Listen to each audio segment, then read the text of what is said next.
Hello, hello, hello. I am Serena Freedombear and it's coffee time. For those of you who are watching the replay, I'm going to give a couple minutes for people to see the notification. We are streaming on Twitter, Facebook, and YouTube. So wherever you're joining from, thank you. This would be your time to grab your morning coffee. Technically, because I'm on the West Coast, Pacific Standard Time, that means it's still morning here. So a grand day rising to you, and it is time for morning coffee. If it is afternoon where you are, then grab your afternoon delight, whatever it may be, your smoothie, your water, stay hydrated, something delicious. Perhaps it's caffeinated, perhaps it's tea, whatever it be, may it nourish you. And if you are tuning in this evening, wherever you are, whenever you are, I hope that whatever's in your mug, that your day has been beautiful and it has been rich and deep, just like our conversations. So, we've got a couple things. Hello in Toronto. Beautiful to see you. Welcome. So, a couple different things, guys.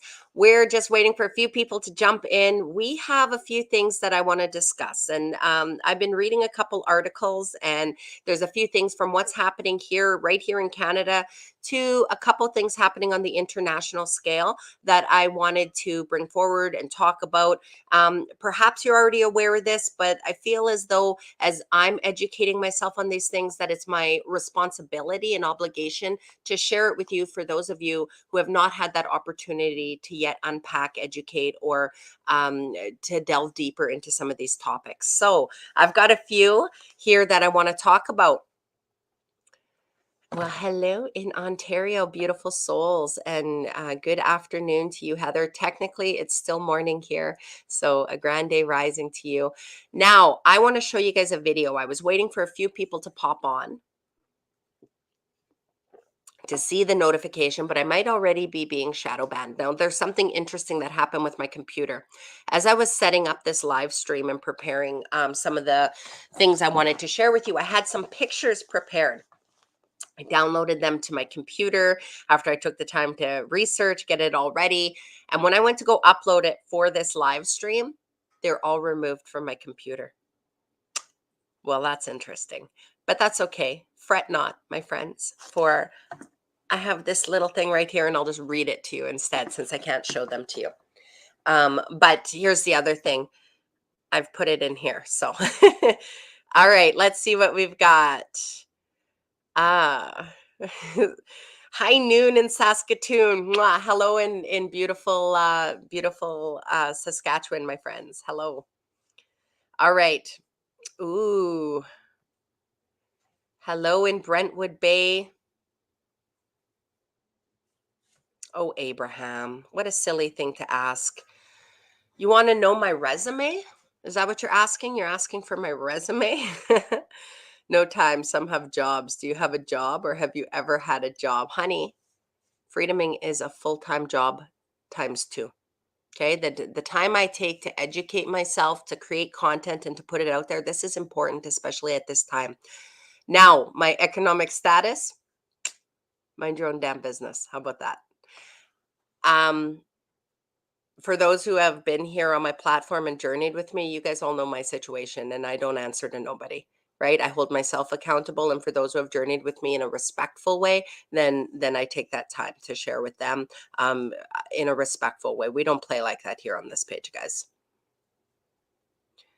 All right, so here we go. I want to show you guys a video. I'm going to take you over to Twitter, and I want you guys, you may be aware of this already, but hello. All right, here we go. I'm going to do a sharing my screen. Bear with me, as there are some things I've had to learn to navigate here with sharing information. Here we go, guys. I'm going to play the video twice. The first time I'm going to just let it play. It's a short video. I'll play it a second time, and then I'm going to break it down for you. So I'm going to just go ahead and let you watch this. This is right here in Canada.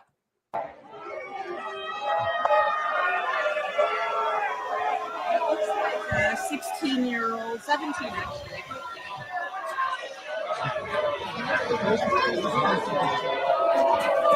Support trans kids!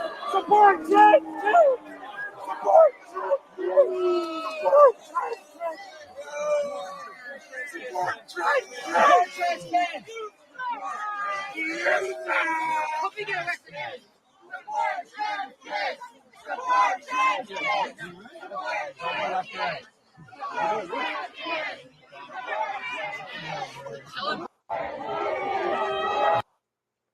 So I'm going to go ahead and play it a second time for you guys watching. It looks like a 16-year-old, 17 actually.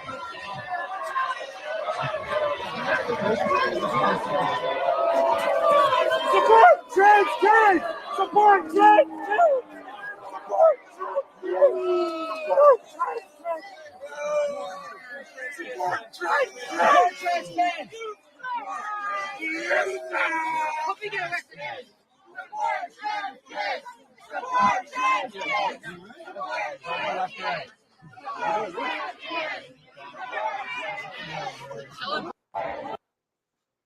All right. The reason I'm showing you guys this is because this is coming out of here in Canada. This is a youth. So this is a 17-year-old named Josh Alexander.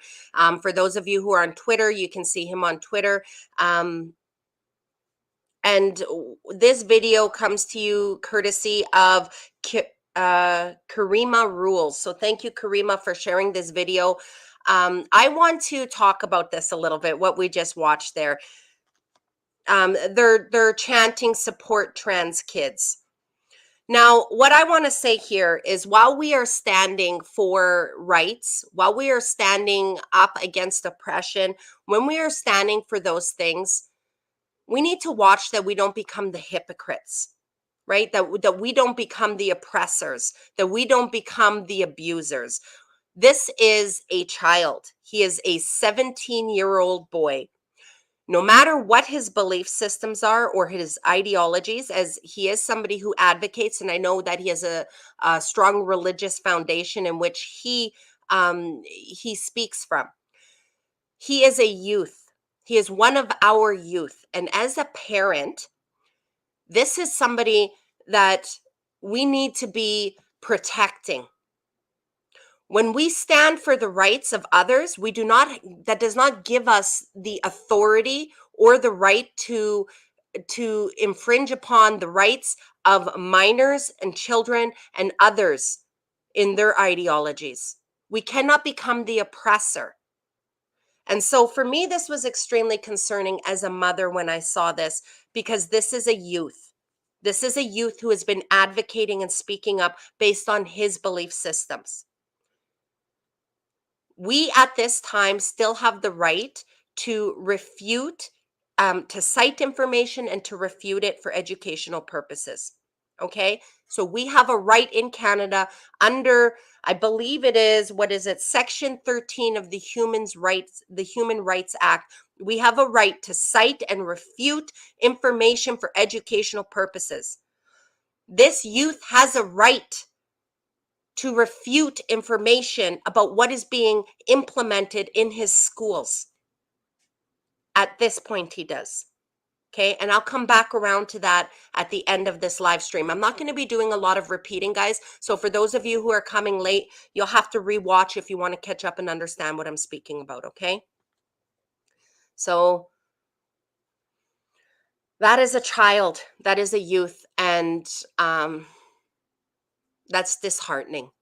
That's disheartening. I know that you and I have faced this. I know that I've had people literally leap into my face and scream at me while I was peacefully marching. I've had people vandalize my car. I've had the most horrendous messaging and disgusting accusations posed towards me. Now, unfounded and unsolicited. But to see our youth having people throwing things at him, screaming at him, as he's got to walk through this angry mob. I'm not even going to give them the courtesy of speaking and calling them a crowd, a mob of adults who are proclaiming to stand against their own oppression and for their rights, while they harass and intimidate a youth. There is no moral high ground there. There is no moral high ground. Now I have to ask this. I need to pose this. This has become an extremely inflammatory issue, not just across Canada, but across the United States and the world, about what is being implemented in our school systems. First and foremost, I'd like to say we all have a right as parents to speak about what is being implemented in our school systems and what is being imposed upon our children. In no way, when we refute what is being implemented and brought up with education, with resources, with discussion, and with professionals, are we oppressing others. This is not against anyone, and this is not anti. This is about advocating for what is being implemented in our schools. There is a difference, and those narratives are being perverted and mixed. And we need to do a good job of being clear and explaining that those two are not intertwined. We can refute information in a respectful way, and that does not mean that we are oppressing or against any community. And for those who make these correlations when they are unfounded, I say to you, bring us the proof and the evidence. And I ask you who are watching today to continually ask for that in a clear and respectful way. Give me the proof. Show me the examples. Where are the quotes of hate being spoken? I myself have been the target of this numerous times from the Canada Anti-Hate Network, who has single-handedly manipulated narratives in a means to censor, shut down conversation, and manipulate narratives. As well as the No Hate on Council, they too have done slanderous hit pieces that have been unfounded. Both of those two blogs have provided no proof, no examples, no demonstrations of said hate. And we need to keep demanding. If you are bringing forward false accusations, you must provide the proof. We demand accountability and we demand transparency.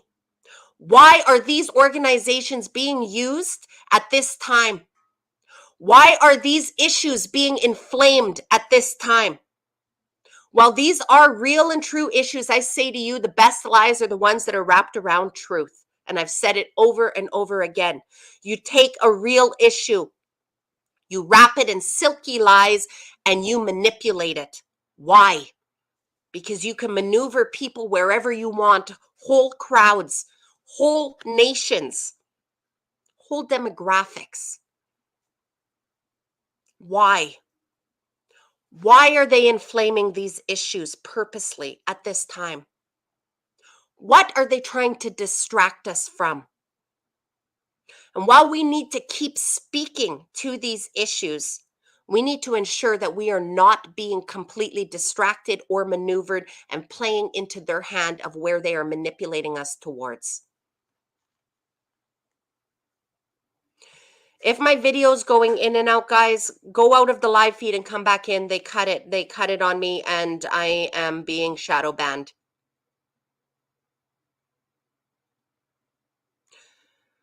Divide and conquer. That is right. I'm going to play this video one last time for you guys. For those of you whom,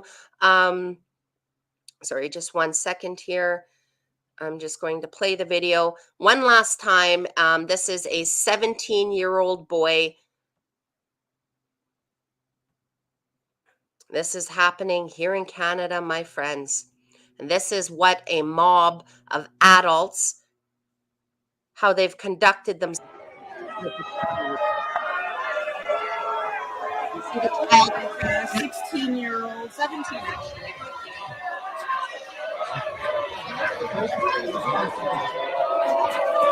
Support trans kids! Support trans kids! doing things, screaming in his face. We had to walk through this angry mob.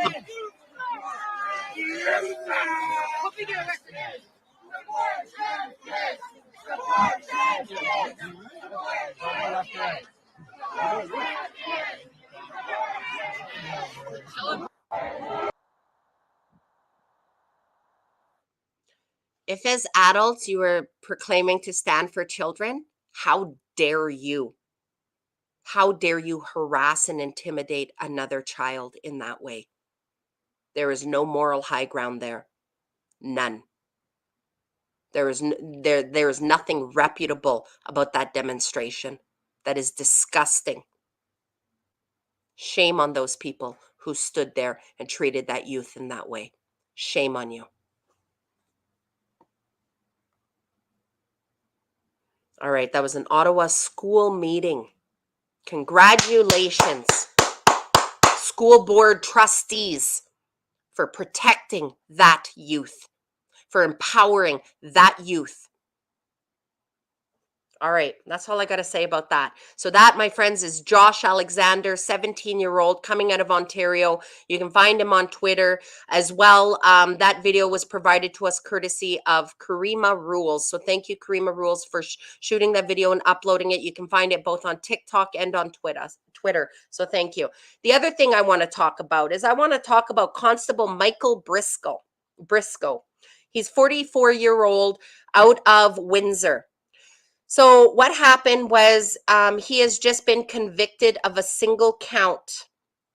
He was on unpaid leave last February during the convoy to Ottawa. And so what happened is he did a single donation, which he believed was a civilian action, because he was on unpaid leave for not complying with the health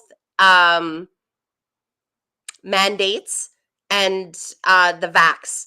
So he was on an unpaid leave. He made a $50 online donation, and he believed that to be his civilian action. He was brought up for discreditable conduct. I believe this was just these last couple days, and he was found, unfortunately, he was convicted of this single count of discreditable conduct. Now, because he was convicted of this, the reprimand can be anything from a verbal reprimand to a complete dismissal. This is what I've got to say to Constable Michael Briscoe. Thank you. Thank you for taking that civilian action.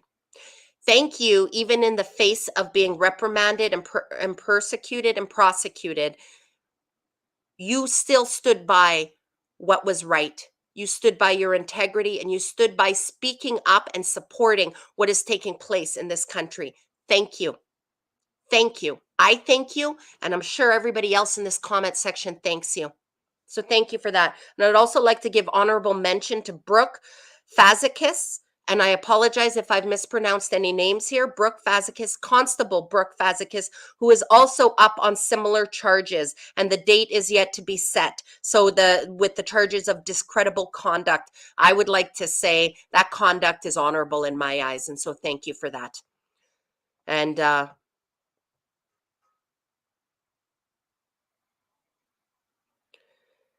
thank you for sharing that about Josh. Maggie says he lives in her small town of Ontario, in Renfrew, Ontario, attends the Catholic school and got suspended and arrested for standing up for the girls in his high school.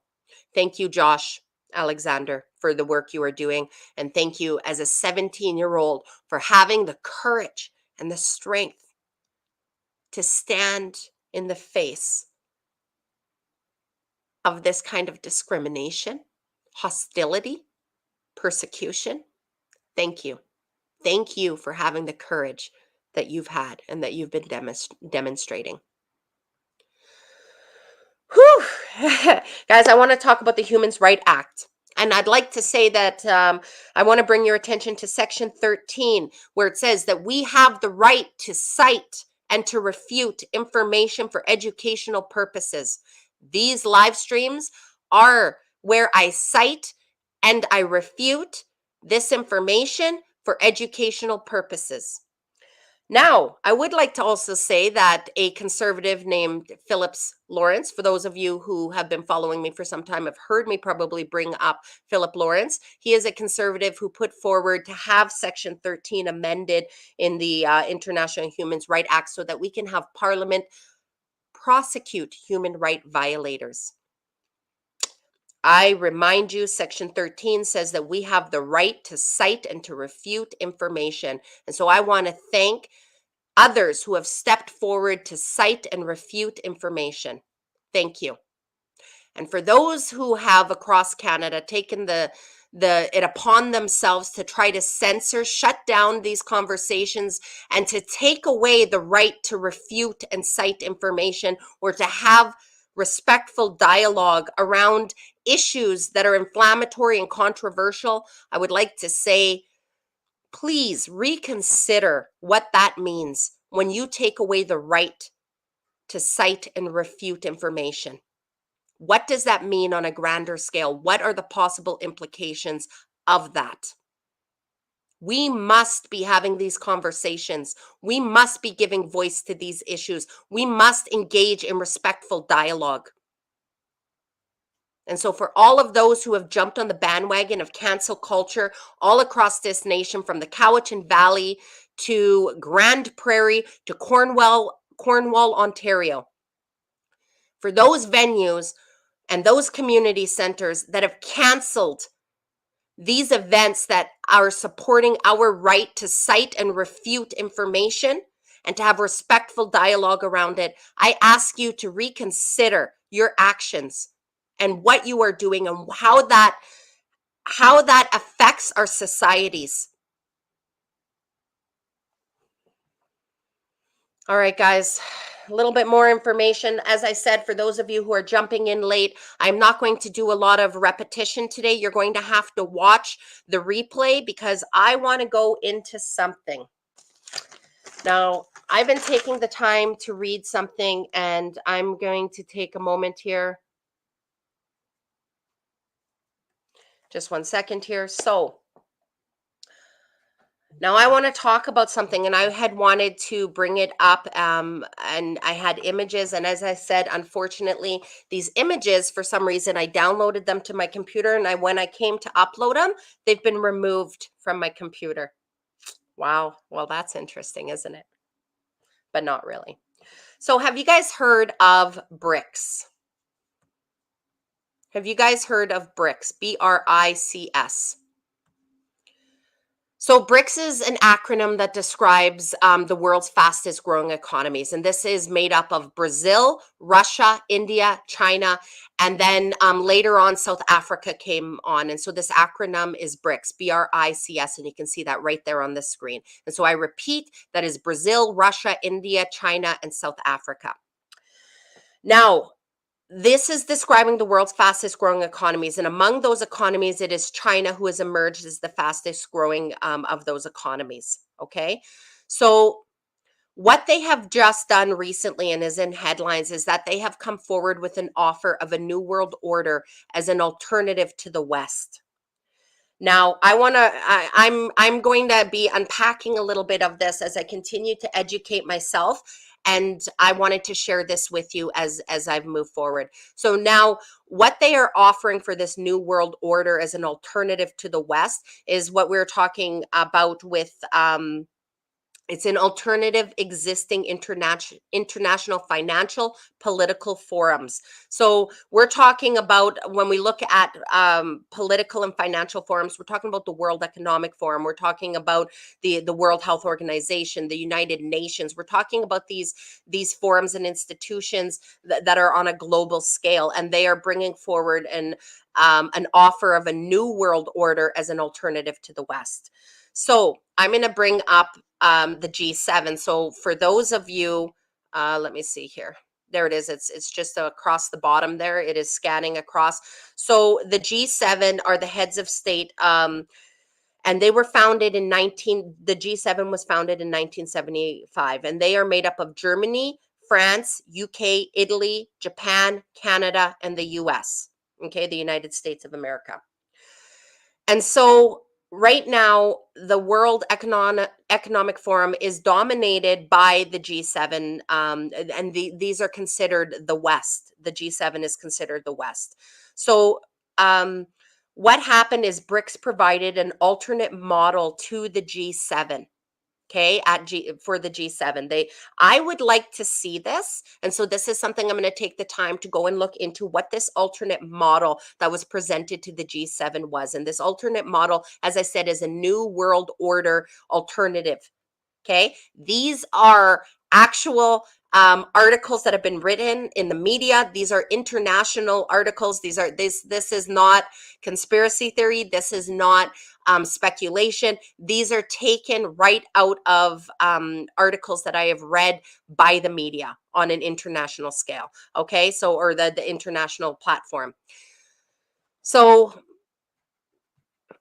I want to talk about the banks and the BRICS. So in 2014, BRICS, they launched a new development bank, and it was an alternative to the World Bank, as well as an alternative to the International Monetary Fund. Okay, so they brought this forward, this new development bank, as a banking alternative on the global scale. Now, they also brought forward a liquidity mechanism, okay? And this was a contingent reserve agreement, okay? And what this means is this liquidity mechanism was that those who signed on with BRICS, BRICS, or with the new development bank, that they would have access to this liquidity mechanism if they were unable to make their payments. Well, that's interesting. I just thought this was worth sharing, this information. So this liquidity mechanism was going to support members who were struggling with payments. So I'm bringing up BRICS because, as I said, BRICS is the acronym which describes the world's fastest growing economies, which is made up of Brazil, Russia, India, China, and South Africa. Now, as it stands right now, BRICS, so the economy is weighed by and determined by your GDP. Okay, and what that is your gross domestic product. So Canada's GDP is determined and weighed by our gross domestic product, and each of these countries that I've mentioned, this is how they determine whether they are one of the leading economies or the fastest growing economies, is by their GDP. So BRICS globally, they are now have a global GDP of 31.5%. Okay. So we're looking at their percentage within the World Economic Forum. They have a 31.5%. Well, the G7, those are the Western countries. So that is the heads of states. So that's Germany, France, Italy, the UK, Japan, Canada, and the US. Okay. They now hold 30%. So BRICS has surpassed them to 31.5%. And following this projection, it is projected that they will have a GDP BRICS. So that's, as I said, that is Brazil, Russia, India, China, and South Africa. They are projected to have a GDP of 50%. 50% by the year 2030. So what has happened, I'm going to go back and say this again. They have put forward an offer, BRICS have put forward an offer for a new world order as an alternative to the West. So what I'm doing now is I want to see what this offer that they put forward is. I want to actually go over this and look at this, because I'm looking at things like China has the 15-minute cities. I'm looking at the World Economic Forum and everything they've brought forward. And what they've been bringing in. So for donut economics and the environmental narratives and regulations and equity and all of these different things. And I'm going, which of these governing models belong to the G7 Western countries? Which of these ideologies? And which of these ideologies and governing models actually belong to the BRICS? because the BRICS are now coming in and they are taking they are superseding the Western countries within. And I can't say whether that's a positive or a negative, because as I can see it right now, everything that's being presented, these narratives, these ideologies where they're moving us towards with the environmental regulations, with the 15-minute cities, with the equity, the censorship, the digital ID, all of these things, they are equally oppressive. And so, which of these things belong to the G7 countries as the narratives that they have put forward for the New World Order, and which of these actually belong to the BRICS that they have put forward as the alternative to the West's governing system and style, or projection of where they're moving the world towards? I think these are the questions that we need to be asking. And this is why I said, for those of you who are coming in late, this is why I said it is very important right now that we are not being completely distracted. They are inflaming important things that are taking place on local levels, like what's happening in our school systems in the video that I played for you. These are still truths. But why are they actively inflaming these situations? Why are they taking up such a large space? It's like they're trying to distract us. And while we need to keep speaking to them, we also need to not completely play into their hand of division and divide and conquer. We also need to be paying attention what else they are doing. And I thank you, Fern, for bringing up what you're bringing up here about Mexico, Iran, and Saudi Arabia are also want to join BRICS. I want to share with you, and this I said to you, there was some information I was trying to upload, and it's now already been taken off of my computer as quick as I downloaded it to my computer. So that's probably why, is because of the content and this information I'm sharing. And now I do see somebody in the comments saying to get out of Canada, but this is what I want to say. There is no escaping this. This is happening on a global scale. This is all around the world that this is happening, right? And so we need to be aware that it's just a matter of time in which these different countries are impacted to the same degree as to we are being here in Canada, as well as places like New Zealand, the UK, and Australia. But I want to read this to you, and this is right off the World Economic Forum's page, and it says strategic intelligence. So for those of you, maybe you could drop it in the comment section, but for those of you who want to look it up yourself to refute this information, or to further investigate it, please do. World Economic Forum, strategic intelligence, from BRICS to OASES.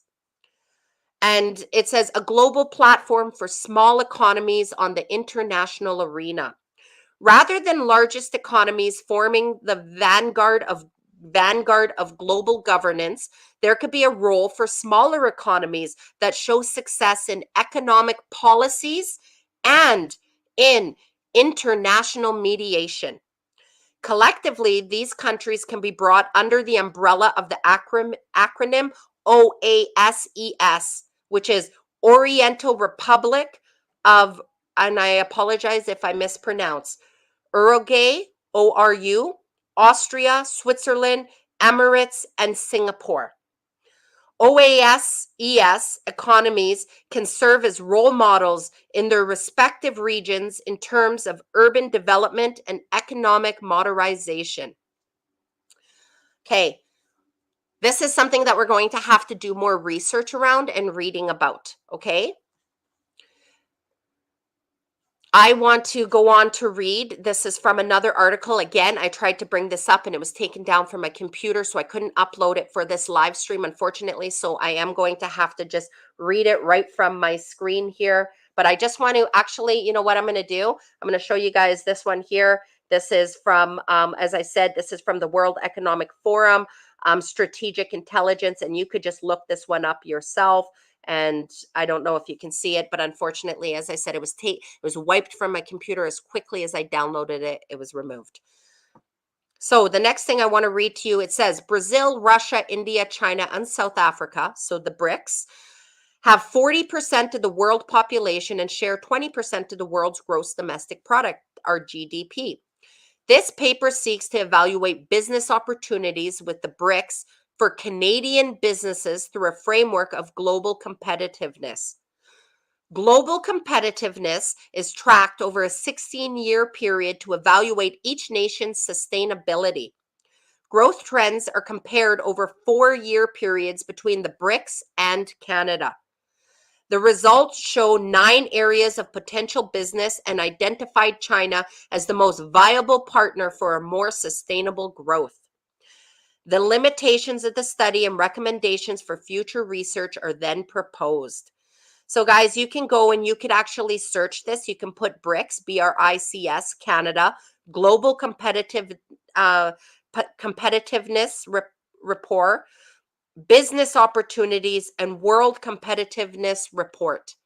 So what this is this shows that actually Canada and the BRICS have gone into a into a global competitiveness relationship around our economy, and it is being tracked, and it says the results show 9 areas of potential business and identified China as the most viable partner for a more sustainable growth. So we've been talking about China's influence in Canada, what's been going on in Canada, and their presence here in our economy. And this is, for me, when I was reading this, I felt that this was important to bring this forward because we don't need to speculate what's happening. We don't need to speculate. It's not a conspiracy theory. It says right here, and this is public knowledge. Anybody can go and they can search this information. It's public domain. This is not conspiracy theory, what is taking place and what we are giving voice to and what we are explaining that is happening on the global scale and how it is being implemented domestically on a municipal level. Okay, this is important information, you guys. Now, it is also important that we are watching this and we are weighing. It's not enough to say BRICS bad, G7 good, because we see what our Western countries are doing, right? These Western nations that make up the G7, from Germany, France, UK, Italy, Japan, Canada, and US. We see that on a global scale with globalization and the digital ID and the 15-minute cities, we see what they're bringing in. And this is why I'm saying it is essential right now that we are able to see what the offer was that was put forward by the BRICS for the New World Order as an alternative to the West. What is the West's New World Order governing plan and projection? And what is the BRICS alternative plan that was put forward for a New World Order? What we are seeing being implemented, does it belong to the Western countries of the G7 or does it belong to the BRICS, which is excuse me, Brazil, India, China, Russia, and South Africa? So I wanted to share this information. I would like for you guys to share this information as well. And we need to continue to educate ourselves. There is a lot that we are all getting crash courses on. And I understand that sometimes we feel that we don't have the capabilities to educate ourselves on this, but we do, and we are. And we need to involve ourselves. We need to be paying attention.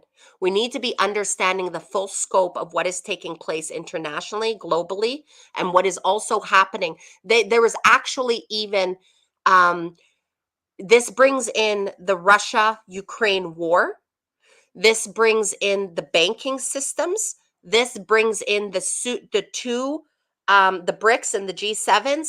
And essentially, they are trying to determine, I guess, or having a power struggle, if you will, for world dominance in whose New World Order plans or governing systems will take predominance on a global scale. That is what we are watching take place. That is this power struggle, and that is the reason for all the distractions. That is why they are dividing us, and that is why they are conquering us. That is why as well. We need to continue to speak out. We need to continue to share, and we need to continue to educate ourselves. All right, my friends, that's what I've got for coffee time. I didn't do a lot of repetition, so for those of you who came in late, please, please, please rewatch and share. Thank you for sharing this. I'm just gonna try to highlight your comment here. It says that link that I put in there. Thank you, Anita. There shows what Serena is talking about, and it's easy to understand. Do not even sign in for digital anything. So there you go, guys. We all need to be researching this. We all need to be educating ourselves, and we all need to be standing together. We are not anti anything. The only anti I am is big anti energy. There we go. And that's a cultural term. Or saying that from our First Nations culture. Yes, we are aunties. We are aunties, we are mothers, we are sisters, we are women, we are voices. And we stand with the men, the brothers, the fathers, the sons, the grandfathers, and we stand with all our varying communities, no matter what your religious and spiritual views are, no matter what your heritage is, no matter your language you speak, and your politics that you subscribe to, no matter your medical choices. We need to all be standing together, no matter your sexual orientation or your gender identity. We are not anti anything. The things we are speaking about and we are bringing education and giving voice to are important, and we all need to be standing together. I will go so far as to say we even need to be standing with those who are standing for different political stances, whether it be land back, murdered and missing Indigenous women, all lives matter, every child matters, forest defenders, land defenders, those who are standing for our charter of rights and freedoms. We all need to be standing together because we are all standing up against the same bodies, the same corruption, the same ones who want to govern over us and divide us.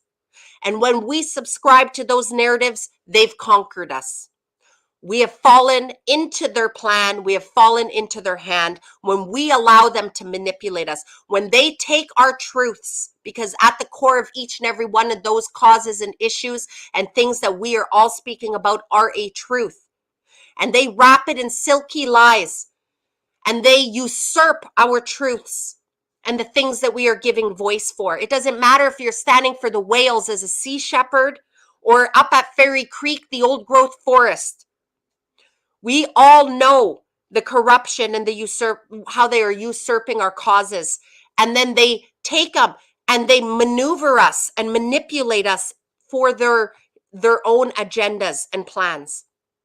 We need to stop being so short-sighted in our voices and in our tactics and in what we are educating towards. We need to stop being short-sighted because we need to see the bigger picture and understand the tactics and the larger scope of what is happening. Because yes, we can all see it being implemented on a local municipal level because that's how they're bringing it in. But what is happening on the global scale is exactly that which is being implemented. And that is the reason we are being divided. We can never blindly follow any one voice or any one narrative, any one cause or any one story. We must do our work and our research. If you think somebody's coming to save you, you are mistaken. It is you and I who are going to save ourselves by rising to our potential, rising to our awareness, rising to our capabilities of educating ourselves, speaking up, and taking action in whatever way that is. If it's on a municipal level, then you go to your OCP meetings. That's our official community plans. You see how they are implementing them on a municipal level, these global agendas. They reference the United Nations and the World Economic Forum in our municipal OCPs, official community plans. This is not conspiracy theory. That's called homework. Not only are they doing that, when we look at our political parties and what is happening, you cannot blindly follow one political party and think that they are going to go into the system and that they are going to somehow reform it all. This has been tried. This has been tried. There are good men and women who have stepped forward and are bringing truths to different parties and banners in our political stage. However, let us not forget that each and every one of these banners are equally corrupted and a part of the bigger narrative. It is the conservatives under Harper who opened the door to what the liberals are doing today. And it is my opinion that it will be the conservatives that will drive home this plan that they opened the door for. It is a conservative, Lawrence Phillips, who put forward the recommendation to amend Section 13 of the Human Rights Act to have human right violators prosecuted through Parliament. Not to have our governments and our political leaders held accountable for their violations on our human rights, but to deem us the human right violators. This is the narrative that the media and the government and the health officials have put forward, and this is the narrative they have sown. This is what things like the Canada Anti-Hate Network and No Hate on Council, these are the narratives that they put forward by slandering our names. They mean to censor us with the legislation they are bringing in because we are giving voice to what is truly happening on a larger scale. We don't need to play conspiracy theory because we have the facts. It is public domain. We have the capabilities. We are the ones who have built their systems, and we are the ones who have run their systems. And we will build and do for ourselves because it happens through us. We are the change that we are asking for. But in order to be the change that we are asking for, we must be more than that which we call out, which means that you cannot blindly follow anyone.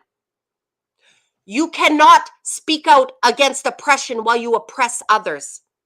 You cannot speak out against being censored while you try to censor others. You cannot speak out against cancel culture while you partake in cancel culture. You cannot speak out about the lack of integrity and moral corruption that is taking place among our politicians and what is being enacted while we ourselves compromise our own integrity. We must be the change that we are seeking because nobody is coming to save us. We are the ones who are rising to our potential. We are the ones who are having it happen through us. We are the ones who have built their systems and are building our systems currently.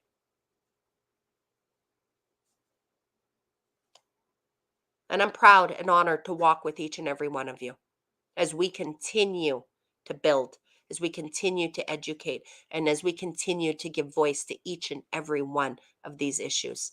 We already have made a difference. We already have because we have built the foundation that the next generations will build upon. I hope that you all have a blessed day. Tonight is the premiere in Victoria for the Unacceptable documentary. So I will go live later, but unfortunately not on all platforms, just on probably my Facebook, Serena Freedombear. I want to say thank you guys for tuning in. I want to say thank you to Josh Alexander. I want to say thank you to Constable Michael Briscoe, and honorable mention and thank you to Constable Brooke Fazikas. I want to say thank you as well to Kamira Rules for your job for live streaming that information about the youth who was being harassed at that school meeting by the angry mob outside, and that was extremely concerning. And I did show the video for those of you coming in late. You can watch that. I want to say thank you for everyone who has raised their voices and have stepped forward and stepped up in whatever capabilities and capacities that you have. I want to say thank you. You guys have a beautiful day, and I will see you tomorrow for coffee time if you don't join tonight for our I'll go live from the documentary premiere of Unacceptable here in Victoria. And I was honored to give my voice as a contribution to that documentary. Thanks, guys. Have a beautiful day. Lots of love to you all, and keep rising to our potential.